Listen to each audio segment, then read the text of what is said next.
I hate to say this, but it looks like there will be a heat wave for the end of July into early August with a slight risk of excessive heat for a majority of the United States with a moderate risk in the plains and Northeast, which includes the thumb of Michigan through at least the first full week of August.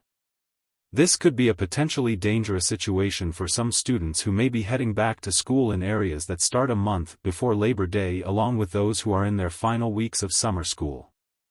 This is coming as back-to-school season kicks into full gear in many parts of the U.S. including the Midwest and Northeast.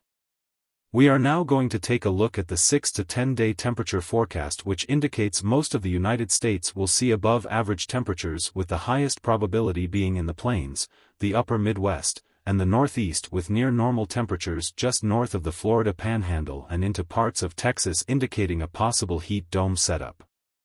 The humidity will be a serious problem for the eastern half of the U.S., especially in the Midwest and the Northeast, which looks to be wetter than average through the first full week of August, which indicates the possibility of thunderstorms that may produce heavy rainfall, which may raise humidity to dangerous levels while leading to a risk of possible flooding in much of the southeastern U.S.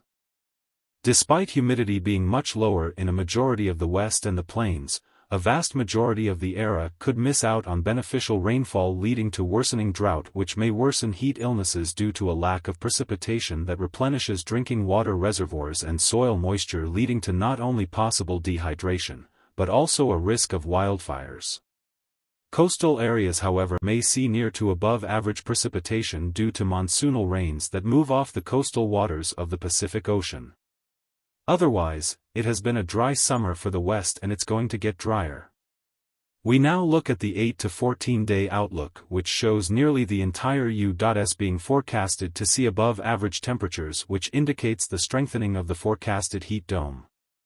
I didn't show the precipitation outlook for these days, which did indicate changes to the eastern half of the U.S. with near or slightly above normal precipitation, whereas the West and the plains would marginally worsen on precipitation probability, which also indicates a strengthening heat dome.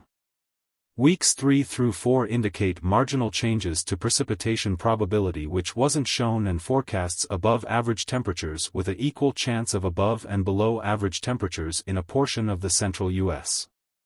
It may be the final month of meteorological summer, but it is also the most active time of year, with various weather changes that can occur throughout the month as we transition to autumn.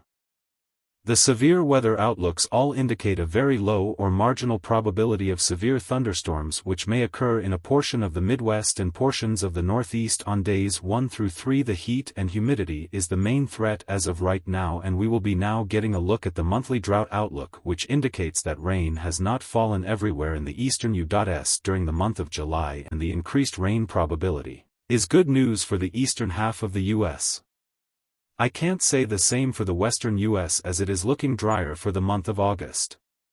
Remember to take precautions during the heat wave, such as staying hydrated, limiting strenuous activity to early morning or late evening, staying in an air-conditioned room, staying out of the sun, and most importantly, checking up on relatives, on neighbors, especially in homes or businesses without air conditioning.